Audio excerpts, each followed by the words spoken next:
수면 습관을 바꾸면 인생이 달라진다. 무작정 수면제를 처방하는 의사는 수면 전문가가 아니다. 수면은 건강을 뒷받침하는 중요한 요소다. 한국인 100명 중 1명이 어떠한 형태로든 수면 장애에 시달리고 있는데, 사실 보고되지 않은 환자 수까지 더한다면 수면 장애는 무척 널리 퍼져 있다. 수면 장애의 대부분은 불면증이다. 불면증의 대표적인 증상은 다음에 4가지다. 인면 장애. 잠자리에 들어도 좀처럼 잠들지 못한다. 중도 각성. 겨우 잠들었지만 밤중에 여러 번 깬다. 숙면 장애. 수면의 질이 나쁘고 깊이 자지 못한다. 조기 각성. 희망 시각보다 일찍 깨는 바람에 잠이 부족한데도 다시 잠들지 못한다. 최근에는 질 좋은 잠이 중요하다는 사실을 인지하는 사람이 조금씩 늘어나고 있지만, 대다수는 수면에 관한 문제를 대수롭지 않게 여기고 병원 진료를 받을 생각조차 하지 않는다. 사소한 감기 기운만 돌았다 하면 곧장 병원으로 달려가는 사람이라도 수면 문제를 고치겠다고 병원에 가는 경우는 드물다. 의사 측에도 문제가 있다. 나 같은 정신과 의사 중에도 불면증 치료를 전문적으로 하는 사람도 있지만 그렇지 않은 사람도 있다. 나는 불면증 치료를 전문으로 삼고 있는 의사 중 1명이다. 전문가로서 미리 말하자면 대부분 불면증은 소량의 수면제만 사용하거나 수면제를 아예 사용하지 않아도 나을 수 있다. 그럼에도 불면증 치료를 전문으로 삼지 않는 많은 의사가 생활습관 개선을 등한시하고 무작정 수면제를 처방하는 경향이 강하다. 연구가 부족하고 이익을 우선시하기에 벌어지는 일이다. 이런 상황이 발생한 데는 약을 좋아하는 한국인의 습성도 한몫했다. 환자가 매번 약을 처방받으러 오니까 의사도 매번 약을 처방해 준다는 타성적인 느낌도 없지 않다. 불면증에는 수면제보다 행동요법. 불면에 시달리는 환자는 수면제를 요구하지만 나는 우선 행동요법을 시도해보라고 권한다. 나뿐만 아니라 제대로 된 수면 전문가라면 행동요법을 첫 번째 선택지로 삼을 것이다. 환자의 요구대로 수면제만 순순히 처방해주는 의사는 결코 수면 전문가라고 할 수 없다. 행동요법은 의사나 임상심리사가 시행하는 상담의 일종이다. 일반적인 상담은 환자의 기분에 초점을 맞추고 그 사람의 깊은 정신적 측면을 탐색한다. 그런데 행동요법은 기분이 어찌됐건 말 그대로 그 사람의 행동에만 초점을 맞춘다. 먼저 행동이 달라지면 그 뒤를 따라 기분도 저절로 달라진다는 사고방식이다. 불면증으로 인한 불쾌감은 잠깐 덮어두어도 된다. 수면의 질이 좋아지면 불면증으로 인한 불쾌감도 자연스럽게 사라지기 때문이다. 수면은 건강의 기본이지만 잠을 잘 자지 못하기 때문에 병에 걸린다고 할 수는 없다. 오히려 그 반대로 병에 걸렸기 때문에 몸 상태가 안 좋아져 잠을 잘 못 자는 것이다. 흔히 잠을 잘 자지 못하면 우울증에 걸릴 수 있다고 이야기하지만 이 역시 반대로 우울증 때문에 불면이라는 증상이 나타난다고 해야 타당하다. 잠을 잘 못 자니까 병에 걸린다. 불면 때문에 우울증이나 당뇨병에 걸린다라는 극단적인 생각은 불면증의 심각성을 널리 알리고 싶어하는 일부 정신과 의사들의 지나친 의욕으로 생겨난 고정관념이다. 만약 여러분이 불면증에 시달리고 있다면 우울증이나 그 외에 심각한 병에 걸리지나 않을까 하는 걱정을 일단 접어두고 불면증에 대한 행동요법부터 조속히 시도해야 할 것이다. 불면증에 대한 행동요법은 증상을 경감하는 대증요법이 아니라 원인을 파고들어 병을 치료하는 근치요법이다. 몇 주 동안 행동요법을 실행하면 수면제 없이도 잠을 잘 잘 수 있게 된다. 빠른 사람은 단 한 주 만에 불면증이 낫기도 한다. 게다가 실행 난이도도 그다지 높지 않다. 행동요법을 시도하지 않으면 수면제 처방량이 점점 늘어나 순식간에 약을 한 주먹씩 먹는 사태에 이르게 된다. 최악의 경우에는 수면제를 한 주먹씩 먹어도 불면증이 고쳐지지 않는 환자도 있다. 이런 불면증 환자가 치료 방침을 행동요법으로 전환하면 수면제 양을 점점 줄일 수 있다. 결국에는 수면제를 거의 사용하지 않아도 푹 잘 수 있게 된다. 행동요법을 중심으로 불면증을 치료할 때는 수면제를 사용하지 않거나 사용하더라도 최소한으로 필요한 양만 사용하는 것이 바람직하다. 수면 행동요법 10가지 핵심. 지금까지 수면의 메커니즘을 이해했다면 이제부터는 수면의 행동요법을 시도해보자. 먼저 10가지 핵심의 개략적인 내용을 소개한다. 쭉 살펴보면 그다지 어려운 내용이 아님을 알 수 있을 것이다. 1. 나이가 들면서 수면 시간이 줄어드는 현상을 받아들인다. 2. 한두 번 잠을 못 자는 것으로 호들갑 떨지 않는다. 3. 규칙적인 생활 리듬을 만든다. 4. 잠드는 시각은 매일 다르더라도 항상 동일한 시각에 일어난다.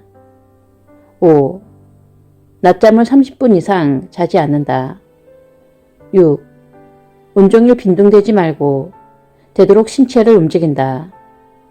7. 매일 아침에 햇빛을 쐬고 저녁 이후에 강한 빛을 되도록 쐬지 않는다. 8. 저녁 이후에는 카페인 음료를 삼간다. 9. 매일 욕조 목욕을 한다. 10.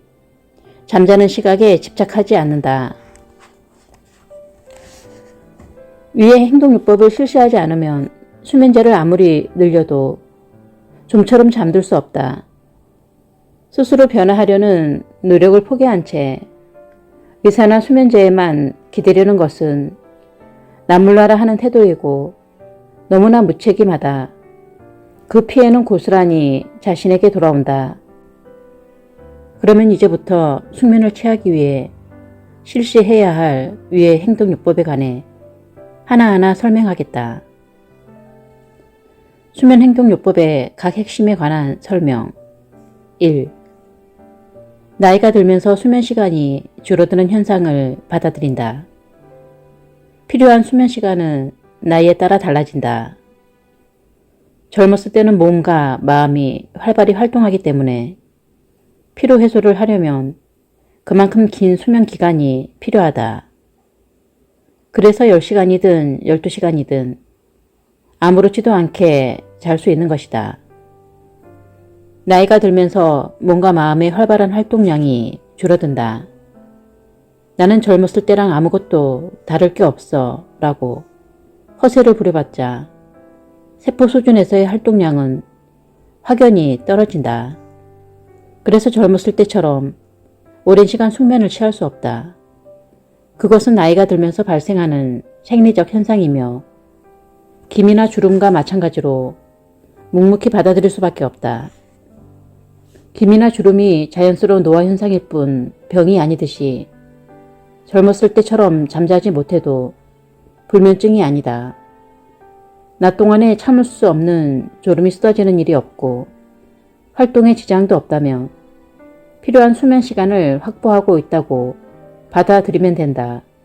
젊은 연예인 중에는 언제 어디서나 잠들 수 있는 게 제 특기입니다 라고 자랑스럽게 이야기하는 사람도 있지만 그것은 활동량에 걸맞은 수면을 취하지 못해 만성적인 수면 부족에 빠졌다는 증거이지 결코 자랑할 만한 일이 아니다. 개인차는 있겠지만 많은 사람은 50살이 넘으면 수면 시간이 줄어들기 시작한다. 그리고 젊었을 때는 밤 늦게까지 깨어 있다가 아침에 늦잠을 자는 저녁형 인간이 많았지만 서서히 일찍 자고 일찍 일어나는 아침형 인간으로 변화한다. 50대가 되면 밤 11시에서 12시에 자고 새벽 4시에서 5시에 눈을 뜬다. 이후로 아침이 될 때까지 잠자리에서 뒤척이면서 선잠을 자는 것이 보통이다. 새벽부터 뜬 눈으로 누워있다는 사람도 있다. 60대 이후에는 수면 시간이 더욱 줄어든다. 밤 11시에서 12시에 자고 새벽 2시에서 3시에 눈을 뜬다. 이후로 아침이 될 때까지 깊은 잠에 들지 못한다. 수면 시간뿐 아니라 수면의 양상도 나이에 따라 달라진다. 아기는 온종일 잠자는 것이 일이다. 단시간의 수면을 하루에도 몇 번이나 거듭한다. 이것을 다상성 수면이라고 한다. 먹고 노는 것 말고는 종일 잠만 자는 고양이처럼 많은 동물은 다양한 수면을 취한다. 사람은 어른이 되면 장시간의 수면을 하루에 한 번 취하게 된다. 이것을 단상성 수면이라고 한다. 하지만 고령자가 되면 또다시 다상성 수면으로 돌아간다.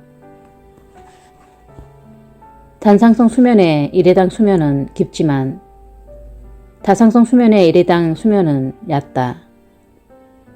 부족한 수면 시간을 낮잠으로 보충하게 되면서 다상성 수면이 더욱 고착된다. 이러한 현상은 남성에게서 더욱 두드러진다. 여성은 나이가 들어도 남성보다는 비교적 한 번에 몰아서 잘 수 있다. 인간은 몸과 마음이 요구하는 시간 이상으로 수면을 취할 수 없다. 따라서 나이가 들면서 수면 시간이 적어질 수밖에 없는 것이다. 그러나 많은 사람은 나이가 들어도 젊었을 때처럼 잠잘 수 있다고 믿는다. 적당한 수면 시간과 관련해 롱 슬리퍼와 쇼트 슬리퍼라는 용어가 있다. 롱 슬리퍼는 9시간 이상 자야 피로가 풀리는 유형이고 쇼트 슬리퍼는 5시간 이하로 자도 충분한 유형이다. 나는 쇼트 슬리퍼여서 새벽 1시에 자고 아침 5시에 일어나는 4시간 수면으로도 하루 종일 졸리지 않고 컨디션도 양호하게 유지한다. 나처럼 매일 4시간만 자도 힘들지 않다는 사람도 정상이므로 걱정할 필요가 없다.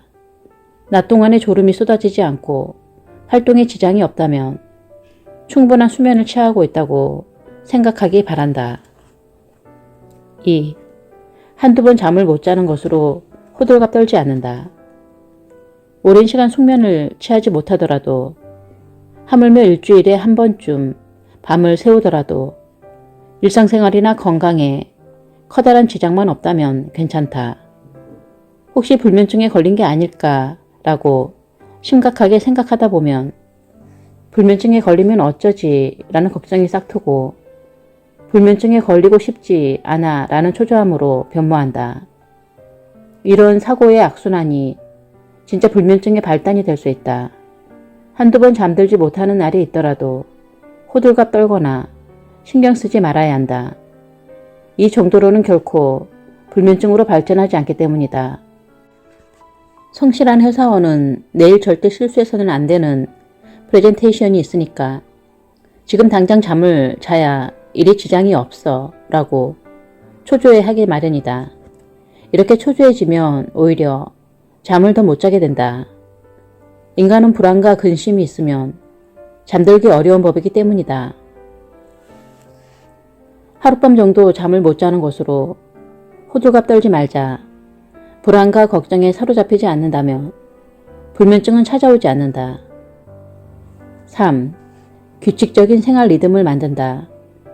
먼저 규칙적인 생활 리듬을 만드는 것이 가장 중요하다. 낮 동안에 일하는 일반적인 회사원이라면 일찍 자고 일찍 일어나는 생체 리듬을 흐트러뜨리지 않도록 한다. 재택근무를 하게 되어 정해진 시간에 출근할 필요가 없어지면 밤을 새우거나 늦잠을 자는 일이 많아진다. 그러면 체내시계의 리듬이 크게 흐트러지면서 불면증을 유발할 수 있다. 하루 3번의 식사 리듬도 일정하게 유지하도록 노력한다. 식사 리듬이 흐트러지면 세포의 체내시계도 흐트러지기 마련이다. 특히 아침 식사는 온몸의 체내시계를 동기화하는 역할의 일부분을 담당한다.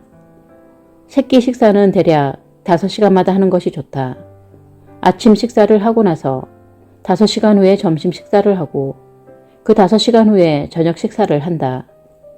아침 식사를 8시에 했다면 점심 식사는 오후 1시에, 저녁 식사는 오후 6시에 한다. 그 외의 시간대에는 간식이나 야식을 최대한 삼간다. 평일뿐 아니라 휴일에도 규칙적인 생활 리듬을 무너뜨리지 않도록 한다. 휴일에 아무 할 일이 없다고 늦잠을 자버리면 평일에 모처럼 정비해두었던 체내시계의 리듬이 흐트러진다. 매일 아침 7시에 일어나는 사람이 전날에 밤새우는 바람에 10시까지 늦잠을 자버리면 체내시계는 뒤로 늦춰지며 어긋난다. 그러면 멜라토닌 분비 타이밍이 늦어지고 분비량도 줄어들어서 밤에 잠들기 힘들어진다. 이것은 해외에 나갔을 때 발생하는 시차증후군과 같은 상태이며 사회적 시차증후군이라고 부른다. 해외여행을 할 때 시차증후군이 금방 낫지 않는 것처럼 한 번 흐트러진 체내시계를 정상으로 되돌리기는 무척 힘들다. 아침에 정해진 시각에 일어나도록 노력하더라도 체내시계가 정상이 될 때까지 2, 3일 걸린다. 주말마다 늦잠 자기를 반복한다는 것은 주말마다 해외에 나가는 것과 같다. 해외여행을 하지 않는 사람도 만성 시차증후군에 시달릴 수 있는 셈이다. 이런 상태에서는 한 주가 시작되는 월요일에 평소 출근 시간에 맞춰 일어나더라도 졸음이 가시지 않고 컨디션이 좋지 않다. 이것이 이른바 월요병이라고 불리는 현상이다. 애초에 휴일에 늦잠을 잔다는 것은 평일에 수면 시간이 부족하다는 증거다.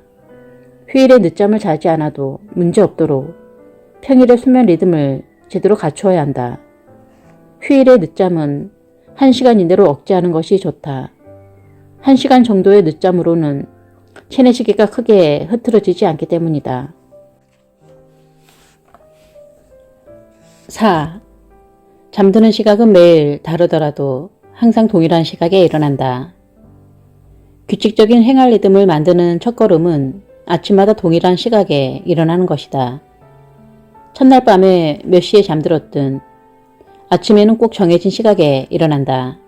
체내시계는 아침 햇살을 쐬고서부터 움직이기 시작하므로 아침에 일어나는 시각에 따라 밤에 졸음이 쏟아지는 시각이 결정되는 것이다. 회사원은 보통 출근 시각을 기준으로 계산해 기상 시각을 정해둘 것이다. 재택근무를 하더라도 출근일과 같은 시각에 일어나는 것이 중요하다. 이때 충분한 수면 시간을 확보하도록 계산해야 한다. 필요한 수면 시간에는 개인차가 있고 앞에서 설명했듯이 나이에 따라서도 달라진다.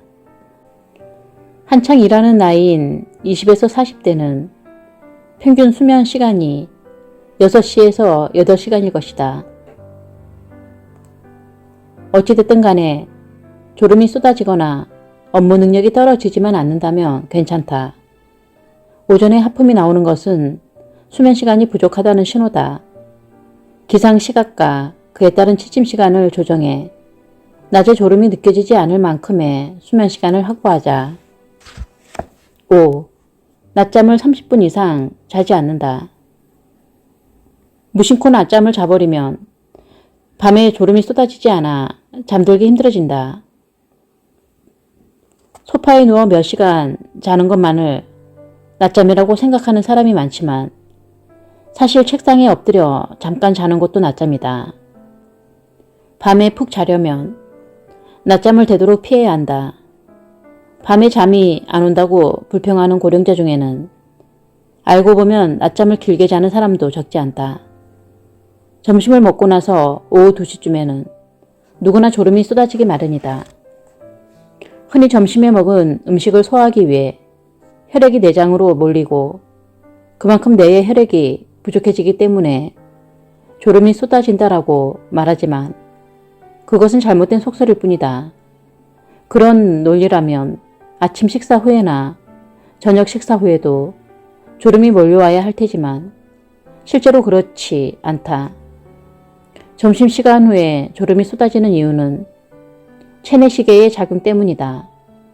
오후 2시쯤은 각성하고 있는 시간대의 한 가운데이므로 한숨 돌리며 휴식을 취하기에 딱 좋도록 체내시계에 의해 프로그램된 것이다.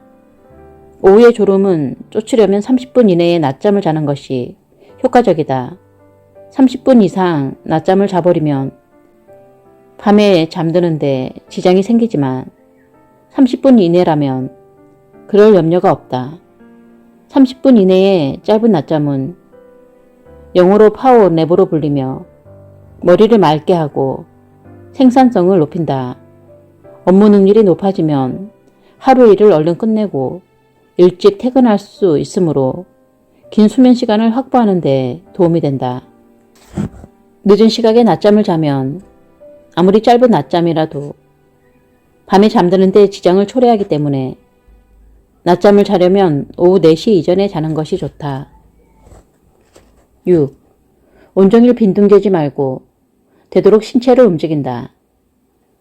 인간은 주행성 동물이기 때문에 낮에 가만히 있거나 빈둥거리지 말고 적극적으로 신체를 움직여야 한다. 종일 외근하거나 몸을 움직이는 업무를 하면 밤에 녹초가 되어 쉽게 잠에 골아떨어지는 법이다. 몸을 움직이는 데는 근육뿐 아니라 뇌의 역할도 크다. 근육을 움직이라고 지령을 내리는 사령부가 뇌이기 때문에 몸을 활발히 움직일수록 뇌가 피곤해지고 앉아서 일하는 시간이 긴 사람은 엘리베이터나 에스컬레이터를 타는 대신에 계단을 오르거나 기분 전환으로 멀리 산책하러 다녀오는 등의 방법으로 낮 동안의 운동량을 늘려야 한다. 7. 매일 아침에 햇빛을 쐬고 저녁 이후에 강한 빛을 되도록 쐬지 않는다. 편의점처럼 24시간 영업하는 가게는 한밤중에도 조명을 환히 켜지만 우리의 생체 리듬은 밤에 캄캄해지는 것이 당연한 원시시대의 설정을 그대로 간직하고 있다. 체내시계의 메커니즘을 고려하면 날이 밝을 때 활동하고 날이 어두워지면 휴식하는 생활이 바람직하다. 매일 아침에 햇빛을 쐬며 오늘 하루도 시작된다고 체내시계에 알리고 저녁 이후 강한 빛을 가급적 쐬지 않고 오늘 하루가 끝났다고 체내시계에 통보하는 것이다. 아침에 정해진 시각에 기상하면 커튼을 열고 방에 햇빛이 쏟아지게 한다. 해가 져서 바깥이 어두워지면 가급적 강한 빛을 쐬지 않도록 노력한다. 빛을 쐬어버리면 수면 호르몬인 멜라토닌이 합성에 제동이 걸리고 그와 함께 체내시계가 늦춰지면서 밤에 잠을 이루기 어려워진다. 업무 중에 조명을 끄기는 어려울 것이다. 그 대신에 업무가 끝나고 저녁을 먹은 후 거실에서 쉴 때 간접 조명으로 실내 밝기를 최대한 줄이는 것이 좋다.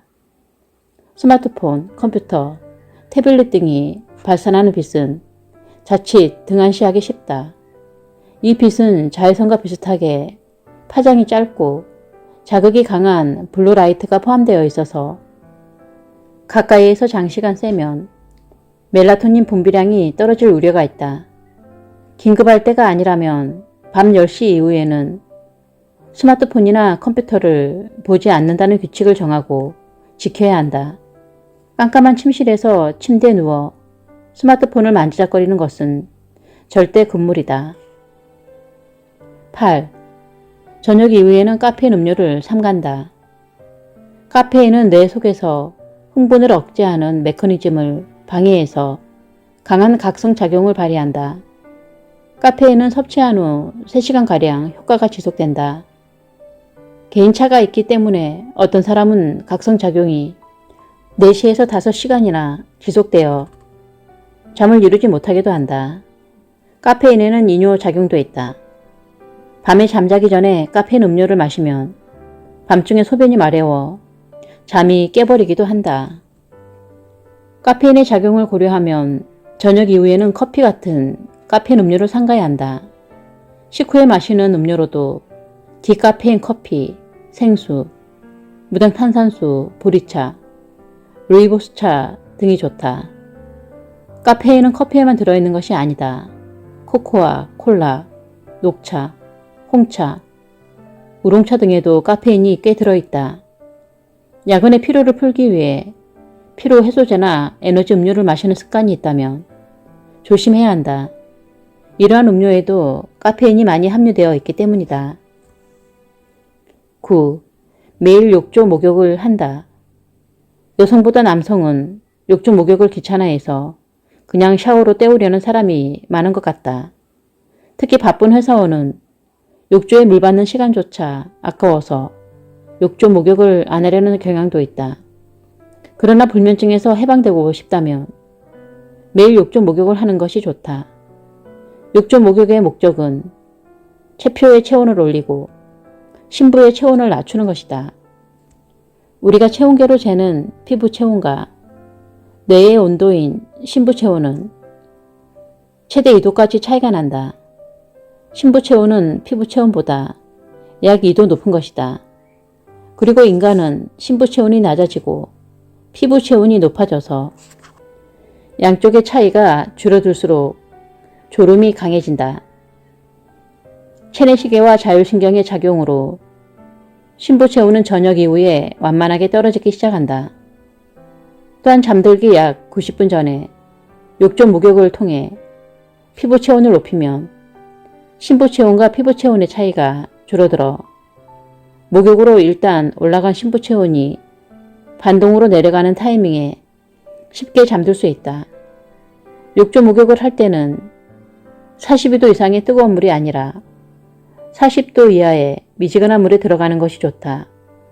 심부 체온이 변화하려면 시간이 필요한데 뜨거운 물에는 오래 들어가 있을 수 없어서 생각보다 심부 체온이 오르지 않는다. 또한 뜨거운 물은 교감신경을 자극하므로 대항하는 부교감신경이 끌어내는 휴식 모드를 방해한다. 미지근한 물이라면 오랫동안 목욕할 수 있다. 이마에서 땀이 가볍게 흐를 때까지 15분 정도 느긋하게 욕조에 들어가 있으면 피부 체온과 심부 체온이 높아지고 교감신경 위에서 부교감신경 위로 전환된다. 10. 잠자는 시각에 집착하지 않는다. 아침에 일어나는 시각을 고정해두면 잠자는 시각이 자연스럽게 정해진다. 내일을 위해서 얼른 자야 하는데 하고 초조해할수록 오히려 잠들지 못했던 경험이 누구에게나 있을 것이다. 몇 시에 자든 내일 일어날 시각은 이미 정해져 있으니 얼른 자려고 노력할 필요가 없다. 잠잘 시각이 되었다는 이유로 기계적으로 침실에 가서 침대에 눕는 것은 바람직하지 않다. 침대에 누워 잠이 안 오네 하며 걱정하는 시간만큼 괴로운 것이 없다. 침실을 미리 어둡게 만들어 놓고 잠자는 시각과 상관없이 졸음이 느껴지면 바로 침대에 눕는다. 낮에 열심히 활동하고 피로가 쌓였다면 분명히 금방 골아떨어질 것이다. 꼭 침대를 고집할 필요도 없다. 소파에서 자든 바닥에서 자든 상관없다. 밤에 졸음이 쏟아지면 언제 어디서든 잘 수 있는 것이다.